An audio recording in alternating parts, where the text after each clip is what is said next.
சரி, இதுக்கப்புறம் பார்வதியோட விளையாட்டு எப்படி இருக்கும்? பயங்கர ஃபயரா இருக்கும்ன்றது. அதாவது இவங்க என்ன நினைச்சுப்பாங்க, பார்வதி கமருதீன் வேணான்னு முடிவு பண்ணிட்டாங்களா? எஸ்.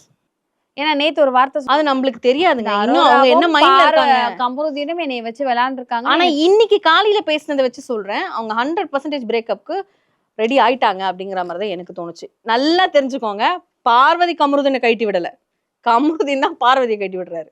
அது இதுக்கு மேல என்னால தொடர முடியாது மச்சான், எனக்கு வெளியில வேற ஒரு வாழ்க்கை இருக்கு. ஏண்டா வாழ்க்கை இல்லாமையாடா 2 பேரும் பண்ணீங்க? உள்ள ஒண்ணு பண்ணீங்கல்ல, எனக்கு வெளியில எனக்கு வாழணும், வெளியில ஒரு வாழ்க்கை இருக்கு. அப்ப நீ இந்த பொண்ணு கூட எப்பயுமே உன்னை கம்பேர் பண்ணி வச்சுக்கல. ஆனா அந்த பொண்ணு 2 பேரும் ரெஸ்பான்சிபிலிட்டி தான் பேச சொல்லுச்சு அவங்க அம்மா கிட்ட. வெளியில போய் நம்ம இதை பத்தி பேசலாம்னு சொல்லுச்சு. ஆனா நீ என்ன பண்ண?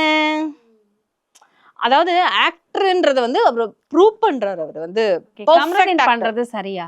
தப்பு, ரொம்ப ரொம்ப தப்பு. ஏன் திடீர்னு ஒரு மாதிரி மூட் ஸ்விங் ஆன மாதிரி, ஒரு நேரம் அன்பே ஆறுயிரே அப்படின்னு போறாரு, திடீர்னு பார்த்தா அப்படியே வேற மாதிரி மாறிடுறாரு. ஸோ அந்த மாதிரியான விஷயங்கள் தொடர்ந்து 3 நாட்களாக பார்த்துட்டு இருக்கோம். என்னதான் ஆயிடுச்சா, பைத்தியங்கீத்தையும் பிடிச்சிருச்சா அப்படிங்கிற மாதிரி. ஸோ எந்த இடத்துலையும் கமருதீனை வந்துட்டு பார்வதி விட்டு கொடுக்கல, விடல. ஆனா உடஞ்சு உட்கார்ந்ததை நிறைய இடங்கள்ல இவருடனே சொல்ல, நீ தான் என்ன எல்லா இடத்துலயும் விட்டு கொடுத்துட்ட, எல்லா இடத்துலயும் விட்டு கொடுத்துட்ட, என்னை போட்டு கொடுத்துட்ட, என்னை விட்டு கொடுத்துட்ட. நான் வந்து உனக்கு வந்து சுபிக்ஷா விஷயம் பெரிய விஷயம், அதுல நின்னேன். டாஸ்க்ல எல்லாரும் உன்னை இது பண்ணாங்க, பாட்டில் டாஸ்க்ல உனக்கு எதிர்த்து நான் 10 ஓட்டு வாங்கினேன். உன்னை வந்து அவ நிக்க சொல்லவே இல்லையே, எனக்காக நீ பேசுடான்னு சொன்னாலா? இல்லையே. நீயா எடுத்து பேசிடுவே, அதுக்கப்புறம் அந்த பொண்ணு மேல பழிய போடுவியா? கேட்டா எல்லாரும் ஆமா ஆமா பார்வதியால் தான் அப்படின்னு சொல்லுவாங்க. சரி ஓகே, அதை கூட பண்ணிட்டேன். அதுக்கு அடுத்தடுத்த வாரங்கள் பார்வதி வேலை செய்யாம உன் கூட உட்காந்து பேசி பேசி பேசி பேசி ஒரு வாரமும் ஹோஸ்ட் கிட்ட திட்டு வாங்கினது பார்வதி.